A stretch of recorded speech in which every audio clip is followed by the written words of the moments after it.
Finding out my husband had a second phone destroyed everything I knew, just not about our marriage. I discovered it wedged between the couch cushions while searching for the TV remote, a cheap flip phone, the kind people buy at gas stations. The screen had a crack down the middle. When I held the power button, it came to life showing 38 missed calls from a contact saved as just H. My hands were shaking as I scrolled through the texts. They weren't what I expected. No flirty messages or secret affair conversations, just coordinates, numbers, times, addresses I didn't recognize scattered across the city. The most recent message was from yesterday. Tuesday pickup, usual spot, bring the full amount. I sat there for 20 minutes staring at that phone. My husband Garrett worked in accounting. He left for work at 7:30 a.m. every morning, came home at 6:00 p.m., and spent weekends mowing the lawn and watching football. We'd been married for 8 years. I thought I knew everything about him. That night, I pretended everything was normal. Made his favorite dinner, asked about his day, kissed him goodnight. But after he fell asleep, I took the phone into the bathroom and went through every message. There were dozens of conversations spanning back 2 years. Coded language about packages and deliveries and collections. One message said, "The family appreciates your discretion." The family. My stomach turned. I considered confronting him immediately, demanding answers. But something told me to wait, to watch. So I did. For the next week, I tracked his movements through our joint bank account. Nothing unusual appeared there, just his normal paycheck deposits and our regular expenses. But now I was seeing patterns I'd missed before. How he'd leave the house some Saturday mornings claiming he needed to run errands, then return empty-handed hours later. How his gas mileage never matched where he said he'd been. On Thursday, H texted the flip phone again. "Emergency pickup tonight. Can you make it?" My husband responded within minutes. "Yes." "Where?" He received an address in response.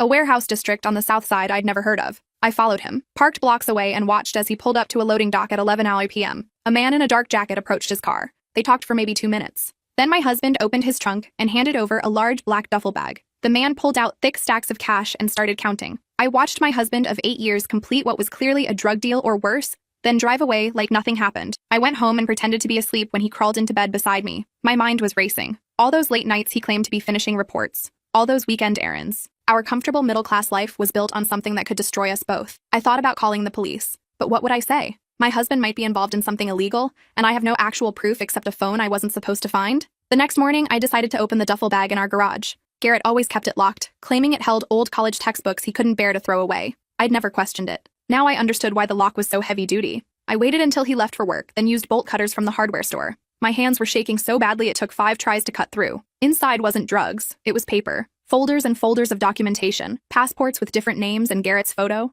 birth certificates for people who didn't exist, social security cards that looked authentic but couldn't be, and at the bottom a ledger with names, dates, and amounts. Hundreds of thousands of dollars changing hands over the past 4 years. My husband wasn't selling drugs. He was selling identities, creating whole new lives for people who needed to disappear. And based on the amounts in that ledger, he was very good at it. I heard the garage door opening, Garrett's car pulling in 4 hours too early. I shoved everything back into the bag and tried to close it. The zipper caught on a passport. I yanked it free just as his footsteps echoed in the hallway leading to the garage. There was no time to hide, no excuse that would explain the bolt cutters on the floor and the bag open in front of me. The door swung open. Garrett stood there in his work clothes, tie loosened, face pale. We stared at each other for what felt like an hour, but was probably 15 seconds. "How long have you known?" he asked quietly. "A week. I found the phone." He closed his eyes, nodded once, then walked over and sat down on the concrete floor beside me, back against the wall. He didn't look angry. He looked tired. "I've been waiting for this conversation for 4 years, he said. I didn't know what to say. My husband, who I thought spent his days reviewing spreadsheets and attending budget meetings, had apparently been living a double life. And now he was sitting here like we were discussing what to have for dinner. "Who are you?" I finally asked. "I'm exactly who you think I am. Garrett Thompson, accountant, husband, terrible at poker, allergic to shellfish. All of that is real, except for the part where you're a criminal." He flinched at the word. "It's more complicated than that." "Is it? Because those passports in your bag suggest otherwise." Garrett was quiet for a long time. Then he stood up, walked to his workbench, and pulled out a photo from behind some paint cans. He handed it to me. A teenage girl, maybe 15 or 16, with dark hair and hollow eyes. She had bruises on her arms. Her name was Isabel. She was 17 when I met her. Married to a man who beat her so badly she lost hearing in one ear. He had connections. Money. Every time she tried to leave, he found her. Police couldn't help because technically he hadn't done anything illegal enough to matter. Social services said she was an adult who made her choice to marry him. I looked at the photo, then at my husband. One night she showed up at my office. I was working late on tax returns for a client. She'd been sleeping in her car, parked behind the building. She asked if I knew anyone who could help her disappear. Not run away. Actually, vanish. He sat back down. I told her I didn't know anyone, but then I went home and I couldn't stop thinking about her. About how the system that's supposed to protect people had completely failed her. So I started researching how to create new identification, how to forge documents. It took me 6 months to figure out, but I did it. I gave Isabel a new identity, new social security number, birth certificate, driver's license, everything she needed to start over. That was 4 years ago. That was 7 years ago, before we even met. My stomach dropped. Our entire relationship, our marriage, all of it had been built on top of this secret life I knew nothing about. After Isabel, word got around. People in bad situations who needed help that the legal system couldn't or wouldn't provide. Women fleeing domestic violence. Kids escaping trafficking. Witnesses who testified against dangerous people and got zero protection. I've helped 62 people start new lives. For money? Yes, for money. Because creating quality documents isn't cheap and neither is the risk. But I don't do this for profit. Every dollar I make goes into a separate account that I use to help people who can't afford to pay. About 40% of my clients get their documents for free. I sat there processing. My husband wasn't a drug dealer or a mobster. He was a forger who saw himself as some kind of vigilante. The flip phone? I asked. Burner. I replace it every 2 months. The only people who have the number are clients and my contact who helps with the technical side of things. Her name is Harriet. She's a graphic designer who specializes in security features. She's the one who makes the documents look legitimate. I looked at the bag full of passports and birth certificates. This is insane. You could go to prison for decades. I know. We could lose everything. I know. Why didn't you tell me? He met my eye. Because I wanted you to have plausible deniability. If I ever got caught, you could honestly say you had no idea. You'd be protected. Protected? I stood up. I'm your wife. We're supposed to be partners. You've been living this secret life for years and I didn't even know. Would you have married me if you'd known? The question hung in the air. I wanted to say yes immediately, but the truth was, I didn't know. 8 years ago, I was a junior accountant at a small firm. I believed in rules and systems and doing things the right way. The version of me that fell in love with Garrett would have been horrified by what he did. But now, holding that photo of Isabel with her bruised arms and desperate eyes, I wasn't sure anymore. I need time to think, I said. Garrett nodded. That's fair. Take all the time you need, but I need to ask you something first. What? Are you going to turn me in? I looked at my husband. This man I'd shared a bed with for 8 years, who made me coffee every morning exactly how I liked it, who remembered every anniversary and birthday, who cried during rom-coms and couldn't lie to save his life, except apparently he'd been lying about the most important thing in his life this entire time. I don't know, I said honestly. I left the garage and went upstairs to our bedroom, locked the door, sat on the edge of the bed and tried to figure out what to do. Part of me wanted to call the police immediately. What Garrett was doing was illegal. People were using those fake identities for who knows what. Just because he thought he was helping didn't make it right. But another part of me kept thinking about Isabel and the 61 other people Garrett had helped. People who the system had failed so completely that their only option was to buy a new identity and disappear. I pulled out my laptop and started researching. Identity fraud cases, federal sentencing guidelines, what happens to spouses of convicted felons. The more I read, the worse it got. If Garrett was caught, he'd likely face 10 to 15 years minimum. Our house would be seized, our bank accounts frozen, and I'd be investigated too, even if I wasn't charged with anything. My phone rang. Mom. I let it go to voicemail. She called again. And again. On the 4th try, I answered. What's wrong? Nothing. I just wanted to check in. You sounded stressed last time we talked. I'm fine. You don't sound fine. My mother has always had this uncanny ability to know when something is wrong, even over the phone, even when I'm lying. Garrett and I had a fight, I said, which was technically true. Oh, honey, what about? It's complicated. Is he having an affair? No, nothing like that. Then what? I almost told her. The words were right there. But then I remembered what Garrett said about plausible deniability. If I told anyone, they could be implicated too. Just normal marriage stuff, I said. We'll work it out. After I hung up, I sat there staring at my phone. I had 48 hours to decide what to do. That's how long it would take Garrett to finish his current project and meet with his next client. According to the ledger I'd found, he had a delivery scheduled for Saturday night. If I was going to stop this, I needed to do it before then. I spent the rest of the day going through the documents in the bag more carefully. Each passport had a corresponding file. Name, age, background story. Some files were thick, full of notes and photographs and detailed histories. Others were thin, just basic information. One file caught my attention. A woman named Bethany Rodriguez. Her notes said she was escaping a trafficking ring that had connections to local law enforcement. The file included newspaper clippings about a corruption investigation that had gone nowhere. I recognized one of the names in the articles. Deputy Chief Wallace. He'd been our neighbor for 2 years before we moved. He'd seemed like a nice guy. Brought us cookies when we first moved in. Now I was reading about how he'd allegedly been protecting traffickers in exchange for money. There were more files like that. People fleeing situations so dark I had trouble reading the details. A 19-year-old who'd been sold into marriage by her own parents. A man who'd witnessed his coworkers dumping toxic waste and been threatened when he tried to report it. A teenager who'd escaped a religious cult that practiced child marriage. Every single person in these files had tried to get help through legal channels first. Every single one had been failed by the system that was supposed to protect them. By evening, I'd read through 30 files. My head was pounding. I went downstairs and found Garrett sitting at the kitchen table, staring at his coffee. He'd been sitting there for hours based on how cold the cup looked. Tell me about the people you help, I said. He looked surprised. What do you want to know? Everything. So he did. He told me about the single mother who fled with her daughter from a violent ex-husband who had joint custody and kept using visitation as an opportunity to terrorize them. He told me about the whistleblower who exposed corporate fraud and received death threats from people who had enough money to make them credible. He told me about the young woman who escaped a forced marriage and whose family had hired private investigators to track her down. He told me about a case from 2 years ago. A man named Colton who'd been working construction when he witnessed his foreman accepting bribes to use substandard materials on a public housing project. When Colton tried to report it, he was fired.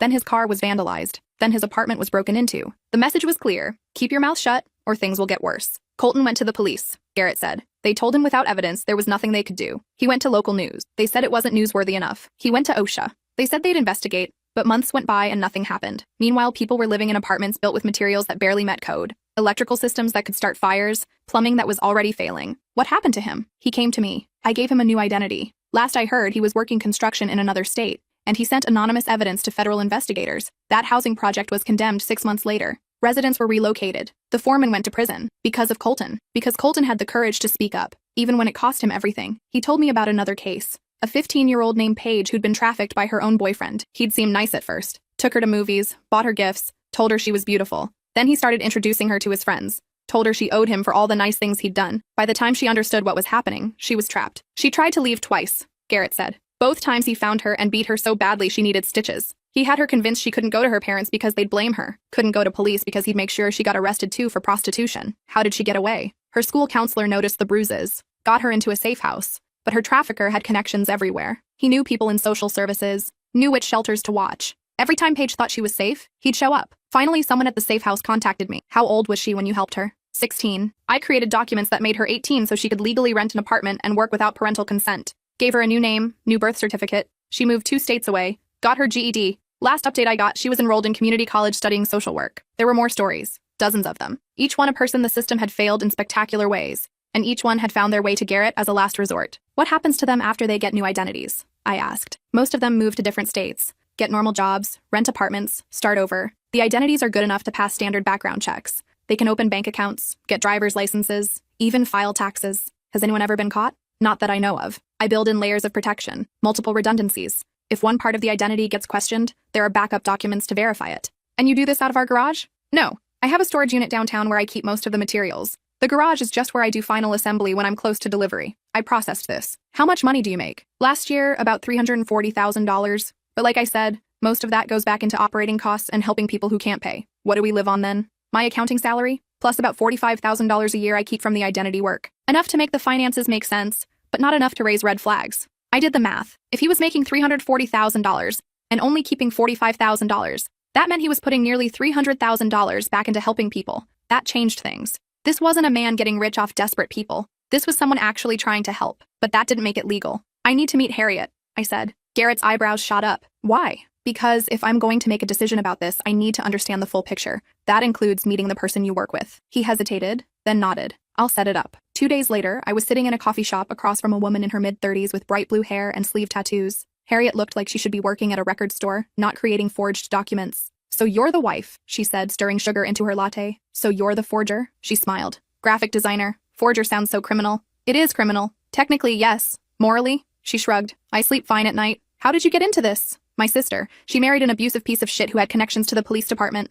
Every time she tried to press charges, they got dropped. Every time she tried to leave, he found her. One day I came home and found her in my bathroom with a black eye and a broken wrist, begging me to help her disappear. So I learned how to make documents that could fool the system that kept failing her. Where is she now? Living in Oregon under a different name. She's a kindergarten teacher. She got married to a good man. She has 2 kids. And our piece of shit brother-in-law thinks she's dead because that's what we needed him to believe for her to be safe. I sipped my coffee. Garrett says he's helped 62 people. 63 as of last Tuesday. We finished documents for a 16-year-old kid whose parents were going to force him into conversion therapy. Kid's gay, parents are fundamentalists who believe they can pray it away. He's living with his aunt in Michigan now. And none of this bothers you? The illegality of it? Harriet leaned forward. You know what bothers me? That we live in a country where people have to buy fake identities to be safe. Where the legal system is so broken that your only option is to commit a felony just to survive. That's what bothers me. She had a point. I'd spent the last 48 hours reading case after case of people who'd tried every legal option and still ended up trapped in dangerous situations. The system was supposed to protect them. Instead, it protected their abusers through loopholes and technicalities and apathy. So what do you want from me?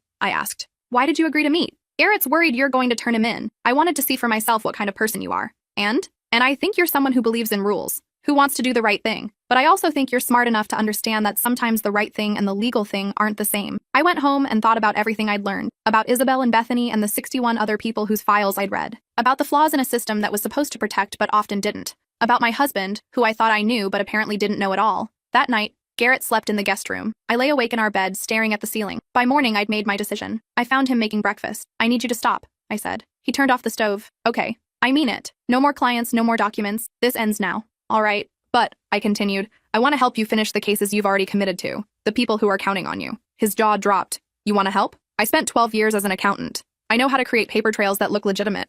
And unlike you, I actually understand tax law, which means I can help these people set up their new identities in ways that won't raise flags with the IRS. This is insane." "Yes, but so is what you've been doing alone for 7 years. If we're going to finish this, we do it right. Then we're done. Forever." Garrett stared at me. "Are you sure?" "No, but those people need help, and you made them a promise. So we finish what you started. Then we walk away." He pulled me into a hug. "Thank you. Don't thank me yet. We have a lot to figure out." Over the next month, I learned more about identity fraud than I ever wanted to know. Garrett showed me how he sourced blank documents, how Harriet added security features, how they verified that the identities wouldn't conflict with real people. It was surprisingly sophisticated. We finished 5 cases: a woman fleeing domestic violence, 2 teenagers escaping abusive homes, a whistleblower who'd exposed government corruption, and a young man whose testimony had put a dangerous gang leader in prison and whose life was now in danger because witness protection had rejected his application. The first delivery was the hardest. We met a woman named Tamara in a parking garage at midnight. She was 31, looked 50. She'd spent 8 years married to a man who systematically destroyed her, broke her nose twice, fractured her ribs, made her quit her job so she'd have no money of her own. When she'd tried to leave, he'd tracked her phone, her email, her credit cards. She'd gotten a restraining order. He violated it 11 times and never spent more than a night in jail. "I tried everything," she told us, tears streaming down her face. "Everything legal, everything the police told me to do, and he's still out there, still looking for me." I handed her the envelope with her new documents, watched her hands shake as she opened it. Inside was a driver's license, social security card, birth certificate, and a detailed file explaining her new identity, where she was supposedly born, what schools she'd attended, her work history, everything she'd need to answer questions if anyone ever asked. "This is really going to work?" she asked. "If you follow the instructions exactly," Garrett said. "Don't contact anyone from your old life. Don't use your old email or social media. Don't go anywhere he'd think to look for you." "I won't, I promise." She hugged us both. Then she got in her car and drove away. I watched her taillights disappear and wondered if we'd actually helped her or just delayed the inevitable. Each delivery was similar. Desperate people, grateful people, people who saw us as their last hope. It was exhausting and terrifying, and I couldn't sleep most nights because I kept imagining FBI agents breaking down our door. But I also couldn't stop thinking about their faces. The relief, the hope, the chance at a life where they weren't constantly looking over their shoulder. After the 5th delivery, Garrett and I sat in our living room and agreed we were done. No more cases, no exceptions. We'd helped 5 more people, brought Garrett's total to 67, and now we were walking away. We destroyed everything, burned the files, smashed the burner phones, cleaned out the storage unit. Garrett even changed his work number and email address to cut off any way for new clients to reach him. "It's over," he said that night. "We did the right thing." I wanted to believe him. We thought we were done. We were wrong. 6 weeks after we'd finished our last case, there was a knock on our door at 6 a.m. I opened it to find 2 FBI agents with a warrant. "Garrett Thompson?" one of them asked. My husband appeared behind me. "Yes? You're under arrest for identity fraud, conspiracy to commit fraud, and forgery of federal documents." They handcuffed him right there in our doorway, read him his rights, led him to their car while our neighbors watched from their windows. Mrs. Brennan from next door stood on her porch in her bathrobe, phone already out, probably filming. The Kims across the street kept their kids inside, but I could see their faces pressed against the window. "What about me?" I asked. "We have questions for you too, but you're not under arrest. Yet." I spent the next 8 hours being interrogated at a federal building downtown. 2 agents, 1 room, no windows. They took my phone, my purse, everything. Just me and them, and a tape recorder. "How long have you known about your husband's activities?" Agent Morrison asked. She was in her 40s, sharp eyes, no warmth. "I don't know what you're talking about. We have evidence that you've been involved in at least 5 cases over the past month, helped create documents, met with clients. You're already implicated." My heart was pounding. "I want a lawyer." "That's your right. But let me tell you what we have. We have surveillance footage of you meeting with known criminals. We have financial records showing unusual transactions. We have testimony from one of your husband's clients who gave us enough to connect every dot." "Who?" Agent Morrison smiled. "Someone you helped. Someone who got arrested for drug possession 2 weeks ago and decided saving himself was more important than protecting you." I felt sick. One of the 5 people we'd just helped. One of the people Garrett had risked everything for, and they'd sold us out for a reduced sentence. "Here's the deal," Agent Morrison continued. "Your husband is looking at 15 to 20 years. But if you cooperate, if you tell us everything you know and help us locate the other people using fraudulent documents,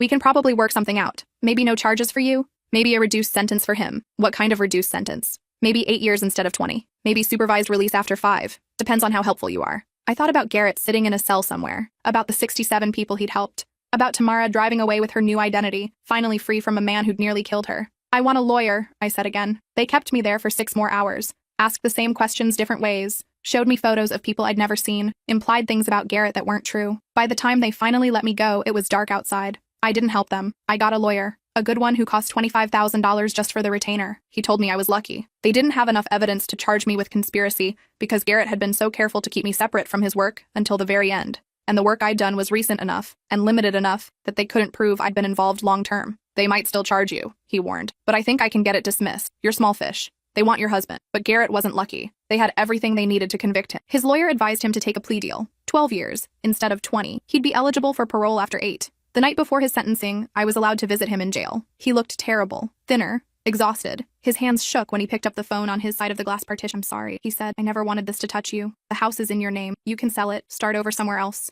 Maybe move back near your parents. They'll help you." "I'm not selling the house." "What?" "I'll get a job. I'll visit you as often as they let me. And when you get out, we'll figure out what comes next. You don't have to do that. You could walk away, get a divorce. No one would blame you." "I'm not walking away. You made a choice to help people who needed it. That doesn't make you a criminal in the ways that matter." He was crying now. "I love you. I love you too." The sentencing hearing was brutal. The prosecution painted Garrett as a dangerous criminal who'd undermined national security. They brought in a Homeland Security expert who testified about how fake identities could be used by terrorists. Never mind that none of Garrett's clients were terrorists. Never mind that he'd exclusively helped victims of violence and corruption. The defense tried to present evidence of the people Garrett had helped, tried to explain why they'd needed new identities. But the judge kept ruling it irrelevant. Intent didn't matter. Circumstances didn't matter. Garrett had broken federal law 67 times and created documents that could have been used for any purpose. "This court recognizes that you believed you were helping people," the judge said. "But the law exists to protect everyone, not just those you deemed worthy. By taking justice into your own hands, you undermined the very system designed to keep us safe." The judge sentenced him to 12 years. He was let out in handcuffs while I sat in the courtroom trying not to fall apart. My father-in-law put his arm around me. My mother-in-law was sobbing. They'd flown in from Arizona, spent their retirement savings on legal fees that didn't make a difference. "This isn't right," my father-in-law kept saying. He was helping people. "This isn't right." But right didn't matter. Legal did. That was 14 months ago. The first few weeks after Garrett went to prison were the hardest. I had to learn to sleep alone again after 8 years of marriage. Had to explain to everyone why my husband was suddenly gone. Most people knew. It had been in the news. Local accountant sentenced for identity fraud ring. They made it sound like he was running a criminal enterprise. I lost friends. People I'd known for years suddenly stopped returning my calls. The Brennans moved without saying goodbye. At work, people whispered. I'd catch them looking at me, then quickly looking away. Like criminality was contagious. My boss called me into his office after 2 weeks. "I need to ask you something and I need you to be honest. Were you involved in your husband's activities?" "No." "The FBI cleared you?" "I was never charged." "But you knew about it?" I could have lied, should have lied, but I was so tired of lying. Not until the end. And when I found out, I helped him stop. "I see." He was quiet for a moment. "I'm going to have to let you go. Nothing personal. But clients are already asking questions. They're uncomfortable having their finances handled by someone married to a convicted felon. So I lost my job too. 12 years of experience, pristine work record, none of it mattered. I was guilty by association. I applied to 30 different firms, got 4 interviews, no offers. Finally, I took a job at a small company doing bookkeeping for $18 an hour, half what I'd been making before. But it was income. I visited Garrett every week. The prison was 2 hours away. I'd drive there every Saturday, sit in a visiting room that smelled like bleach and desperation, and talk to my husband through a phone while guards watched. We got 30 minutes. Sometimes less if there was a security issue or the guards decided to cut visits short. The first visit, Garrett looked broken. "You shouldn't come here. You should move on. Stop saying that. I'm not leaving you. But you should. You deserve better than this." I deserve a husband who cares about people, even when it costs him everything. That's what I have. Over the months, I watched him adjust to prison life. He got a job in the library, started taking classes, made friends with other inmates who weren't violent criminals, just people who'd made mistakes or been caught in systems that destroyed them. He told me about a guy named Felix who was serving 15 years for drug possession. 3rd strike, mandatory minimum. Felix had been dealing to pay for his daughter's medical treatments. The daughter died anyway while he was in prison. He hadn't been allowed to attend the funeral. "Everyone in here has a story," Garrett said during one visit. "And most of them shouldn't be here. They should be getting help, getting treatment, getting support. But instead, they're locked up because it's easier to punish than to fix what's broken." I saw what prison was doing to him, making him harder, more cynical, but also more determined to believe what he'd done mattered. At home, I was drowning. The mortgage was $2,400 a month. Between my salary and savings, I could cover it for maybe 6 months. After that, I'd have to sell. I started looking at apartments, tiny places in bad neighborhoods that I could actually afford. My parents offered to help, wanted me to move back home, but I couldn't. Moving home felt like admitting defeat, like saying Garrett's choices had destroyed my entire life. I sold my car and bought a used Honda for $3,000, sold most of our furniture. Anything we didn't absolutely need went on Facebook Marketplace or Craigslist. I ate ramen and eggs, stopped buying coffee, stopped going anywhere that cost money. 8 months after Garrett went to prison, I had to sell the house anyway. Not enough income to keep up with the mortgage. The bank was understanding but firm. I had 60 days. I found a studio apartment for $850 a month. It had brown carpet and water stains on the ceiling and a bathroom so small I could touch both walls while sitting on the toilet. But it was mine. The day I moved out of our house, I sat in the empty living room and cried for an hour. This was the house where we'd started our life together, where we'd hosted Thanksgiving dinners and birthday parties and game nights with friends, where Garrett had proposed. All of it was gone now. Harriet disappeared after Garrett's arrest. I tried to contact her, but all her numbers were disconnected. Her social media accounts deleted. She'd vanished completely, probably using one of her own fake identities. I hoped she was okay. I hoped she hadn't been caught. The FBI had tried to track down all 67 people Garrett had helped. They'd found 11 of them. 8 agreed to return to their old identities voluntarily, rather than face criminal charges. 3 were fighting deportation to countries where they'd face persecution or worse. The other 56 were still out there somewhere, living under their new names. The FBI sent me letters asking for information, offered deals if I'd help them locate these people. I burned every letter, because I kept thinking about Tamara, about Isabel, about the 16-year-old kid in Michigan. If the FBI found them, what would happen? Would they be forced back into the situations they'd fled? Would they be arrested for using fake documents? Would they end up in prison like Garrett? I couldn't do that to them. Whatever consequences I faced for staying silent, I could live with that. During one visit, Garrett told me the FBI had visited him in prison. Same offer. Help us find these people and maybe we can reduce your sentence.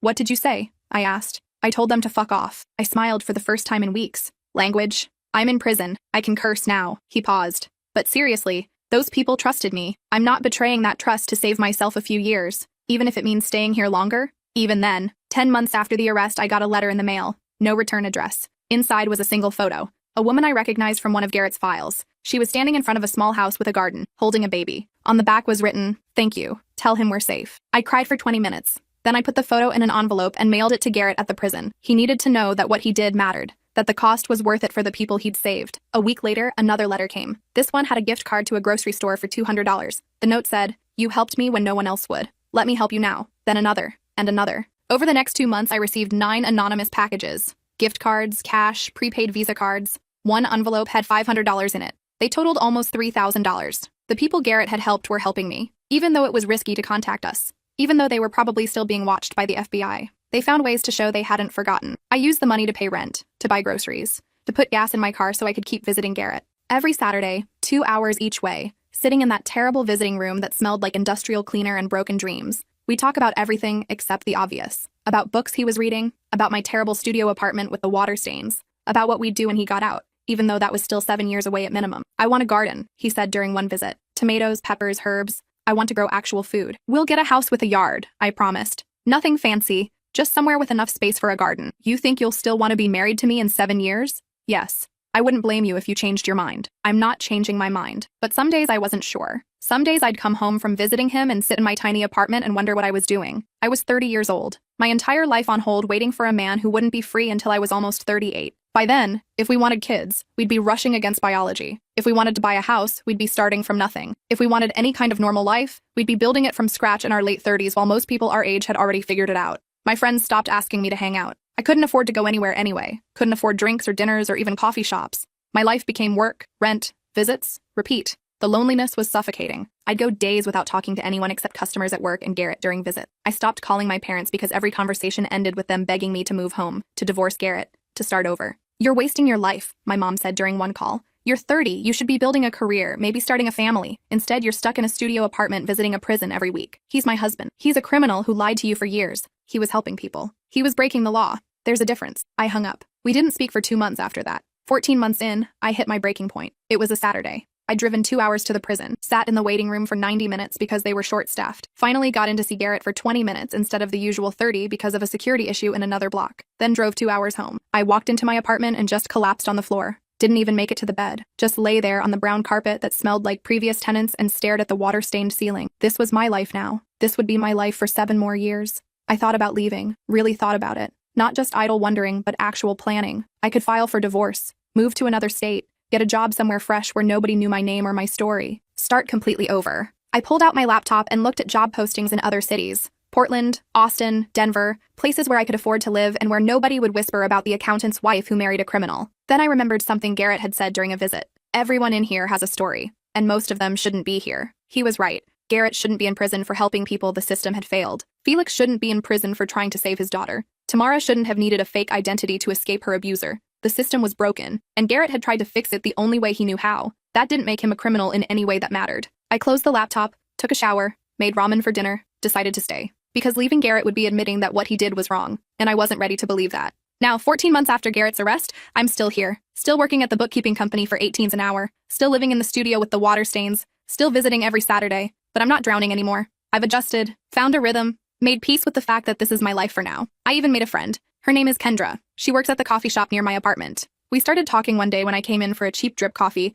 and she noticed my prison visiting pass on my keychain. My brother's in federal prison, she said. Drug charges. Shouldn't even be there. We have coffee together sometimes. Talk about how exhausting it is to love someone who's locked up. How people judge you for not leaving, how hard it is to build a life around weekly visits and expensive phone calls, and hope that feels increasingly fragile. It helps. Knowing I'm not alone. Last week, I got another anonymous letter. This one had a photo of a young man who I recognized from Garrett's files. The 16-year-old kid who'd gone to live with his aunt in Michigan, except he wasn't 16 anymore. He was maybe 19 now. Standing in front of a building that said, Community College, with a huge smile on his face. The note on the back said, Studying social work, going to help other kids like me. None of this would be possible without him. Thank you. I sent the photo to Garrett, got a response 2 days later, a letter in his handwriting that I'd recognize anywhere. This is why it was worth it. Every day in here, every year ahead, knowing that kid is safe and getting an education and going to help other people. That makes it worth it. Thank you for staying. Thank you for believing in what I did, even when it cost you everything. I love you. I'll love you for all 7 more years, and every year after that. I folded the letter and put it in the box with all his other letters.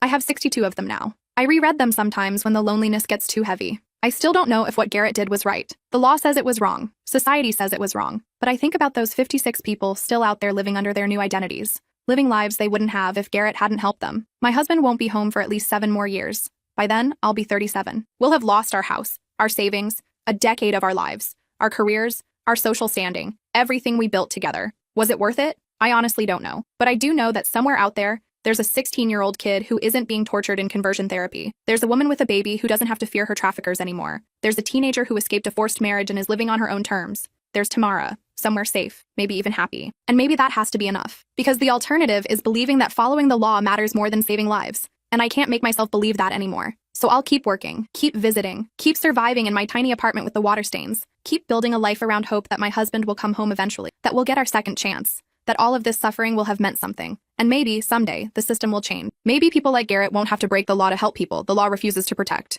Maybe victims won't need fake identities to be safe. But until then, I'll keep the photo of that kid at community college on my fridge. I'll keep Garrett's letters in a box by my bed. I'll keep going. Because giving up would mean admitting that what Garrett did didn't matter. And I know it did. I see the proof every time an anonymous letter arrives. Every time I remember Tamara's face when we handed her those documents. Every time I think about the 56 people still out there, living lives they wouldn't have without him. That's what I hold on to. On the hard days. On the days when I'm eating ramen for the 3rd night in a row. On the days when I drive 4 hours round trip just to see my husband for 30 minutes through glass. It mattered. He mattered. What he did saved lives. And that, I've decided, is worth everything.